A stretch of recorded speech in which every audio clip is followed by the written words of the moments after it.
हमारे यहाँ पर जो आरएमआर कर्मचारी हैं उनके लिए कोई कट ऑफ डेट तो हम इसलिए नहीं दे सकते क्योंकि उसकी औपचारिकताएं पूर्ण की जा रही हैं जी। लेकिन 100% वो पक्के होंगे, उन्हें कोई रोक नहीं सकता।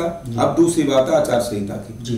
कि वो जुलाई मास में हम उसकी परिषद की बैठक में उसको पास कर चुके हैं, महज उसकी औपचारिकताएं चल रही हैं। आचार संहिता से उसका कहीं दूर दूर तक भी लेना देना नहीं है। वो आचार संहिता के दायरे में नहीं आते क्योंकि उस पर काम जुलाई से चल रहा है। जुलाई में हम उसको पारित कर चुके हैं और कमेटी द्वारा पारित करने के बाद केवल औपचारिकताएं पूर्ण की जा रही हैं, उसका इससे कोई लेना देना नहीं है जी। तो अब ये सर मैं एक चीज मैं बताना चाहता हूँ, एक मुद्दा और है, डिटेल का मुद्दा है। तो डिटेल में क्या स्थिति बनने जा रही है? वो भी डिटेल में एमएचए में भेजा गया है या वो यहीं से होगा सारा काम? डीटीएल वाला भी परिषद ने जैसे आरएमआर वाले विषय को पास करके भेजा उसी तरीके से इन्होंने परिषद ने नोटिफिकेशन करा दिया था कि डीटीएल की जगह 7वां वेतन आयोग एनडीएमसी के मुलाजिमों पर लागू होगा।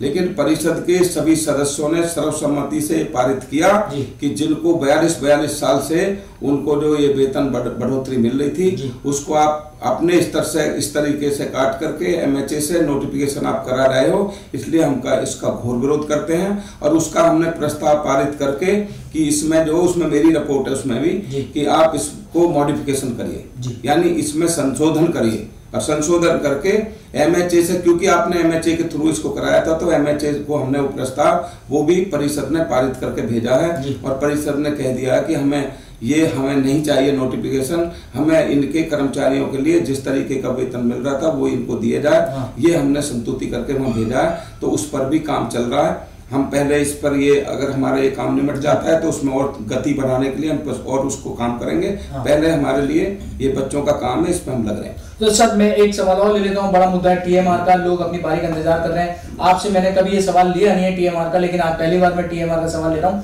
टीएमआर का क्या होगा? लोग बेचारे अपना वेट कर रहे हैं। देखिए, इसमें हम जब टीएमआर होता है, कोई भी बच्चा लगा हुआ होता है, यानी उसने 6 महीने काम किया, वर्ष में 6 महीने बाद उसको ब्रेक लग गया जी। इसको मैं तो इस परिभाषा को मानता हूँ, अब दूसरे लोग क्या करते होंगे।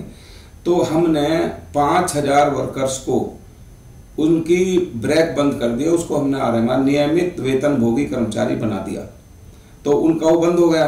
अब हम अगर ये हमारा 1-2 महीने में हमारा ये काम शुरू हो जाएगा परमानेंट वाला, तो उसमें से जब ये खाली जगह बनेंगी तो उसके बाद इसका लाभ जो 600 उसमें से जो परसेंटेज बचेगी आरएमआर कर्मचारियों उनका कुछ ना कुछ कल्याणकारी योजना कोई हम लाएगी परिषद अपनी बैठक में, और इनके लगाने का प्रोविजन भी तभी खुलने की उम्मीद बनेगी जब ये परमानेंट हो जाएंगे। क्योंकि हमारे पास में उसमें से 2500, 3000, 4000 वर्कर उसमें पक्के होंगे, एक साथ एक मुश्त हो सकता है लगभग 5000 के करीब भी वैकेंसी होगी। जब हमने कई महीने पहले भेजा था तो तब के बाद में काफी वैकेंसी और खाली हुई हैं। तो जब ये ऊपर बच्चे प्रमोट होकर जाएंगे तो उनकी जगह खाली होंगी, तो एनडीएमसी फिर देखेगी कि हमारी जो उपयोगिता है उसको हम टीएमआर के थ्रू उसको पूरा करें। भाटी जी, मैं एक सवाल और है मेरा कि जैसे कि मैं जानना चाह रहा था कि नवयुग स्कूल का नाम बदल के जो है कुछ और रखा जा रहा है। क्या स्कूल का नाम बदलना जरूरी है? क्या नाम बदलने से कुछ फायदा होगा? और मैं ये एक सवाल इसी के साथ जोड़ रहा हूँ, क्या उनके जो कर्मचारी है उनके लिए कोई स्वास्थ्य बीमा योजना लाई जा रही है या भविष्य में कोई प्रोजेक्ट तैयार किया जा रहा है? मैं ये जानना चाहता हूँ। देखिए, जहाँ तक इसका जो नवयुग स्कूल का जो सवाल है जी, नवयुग स्कूल एक हमारे यहाँ समिति बना दी गई है जी, उसके तहत इनका संचालन किया जाता है जी। नवयुग स्कूल हमारे एक तरह से जैसे पब्लिक स्कूल होते हैं उस तरीके से इसमें इसका संचालन किया जाता है जी। ये जब से बने थे अब तक कुछ कारणों से इनको जो एनडीएमसी के जो स्कूल थे उनको जो सुविधाएं मिलती थी वो सुविधाओं से वंचित थे, इनको नहीं मिल रही थी। जो कमेटियां आती थी, चाहे वो मेरे विचार की सरकार आई हो या मेरे विपरीत विचार के हमारे सदस्यगण आए हों, उनके मन में भी उनके लिए कुछ ना कुछ कल्याण करने की योजनाएं बनती थी और वो पारित भी होती थी, लेकिन उनका क्रियान्वयन कभी हुआ नहीं जी। मैं पहली बार अब से 8 महीने पहले इसकी बोर्ड ऑफ गवर्नर बोलते हैं, जो इसकी कमेटी है, जो बॉडी है, उसमें मैं पहली मर्तबा उसमें मैं सदस्य बन करके उस कमेटी में बैठा और उसके बाद में जितने मुझे, यानी 1973 में पहला स्कूल बना था, उसके बाद में शायद 90-92 के करीब में बाकी स्कूल बने, फिर समिति बनी। तब से लेकर आज तक इनकी पुरानी पेंडिंग जो थी समस्याएं वो भी उस बीओजी में रखी गई। तो उसमें हमने एक भी समस्या, चाहे इनकी कैशलेस स्कीम की, हमारे जो एनडीएमसी के स्कूल हैं और कर्मचारी अधिकारी हैं उनमें वो कैशलेस स्कीम इसकी वो सुविधा जो स्वास्थ्य सुविधा मिलती थी और वो इनको नहीं मिलती थी, वो उसमें पास कर दी गई। इनके जितने भी मामले, चाहे वो एचआरए के हों, चाहे वो डीए के हों, चाहे उनकी और सुविधाएं हों, जो भी केंद्र सरकार द्वारा सुविधाएं उपलब्ध की जाती है, जो भी इनकी बढ़ोतरी वेतन में होती है, जो और इस तरीके के जो राज्य सरकार की कोई सुविधा इनको मुहैया होती हो, केंद्र सरकार के वेतन आयोग से कुछ मिलता हो, उन सभी को एनडीएमसी में जैसे जैसे वो मिलेंगी इनको वो उसी तरीके से पेस्ट करके दे दी जाएगी। भाटी जी एक सवाल और लेता हूँ, क्या एक बड़ा प्रश्न ये भी स्वास्थ्य योजना का जहाँ तक मतलब है, हमने इसी मीटिंग में, पिछली वाली मीटिंग में इनकी कैशलेस स्कीम पारित कर दी है। जितने भी इनके समस्या थे, हायरार्की की समस्या थी, इनकी प्रमोशन की और समस्याएं थी, जो भी उस बैठक में आई समस्याएं वो सारी पारित कर दी, उन पर काम शुरू हो गया। वो लगभग 1 महीने के अंदर अंदर उनको हम लागू कर सर। मैं एक बड़ा प्रश्न ये भी है कि जो प्रतिष्ठित नवयुग स्कूल के कर्मचारी और अध्यापक हैं, कोई एम्प्लॉय कोड तथा पहचान पत्र की व्यवस्था अभी तक क्यों नहीं की गई? उसका भी मैं आपको बता देता हूं। मैंने अभी कोई 4 दिन हुए, 4 दिन पहले मैंने संबंधित अधिकारी को, श्री राम सिंह जी को बुलाया था और उनके साथ बैठ करके मैंने उनको इसके बारे में पूछताछ की थी, जानकारी ली थी। और वो पहले से काम उस पर वो प्रोसीजर में था काम, लेकिन 4 दिन से उसने बहुत तेजी पकड़ ली है और उन्होंने मुझे आश्वस्त किया कि वो लगभग 8-10 दिन में उस काम को पूरा कर लेंगे।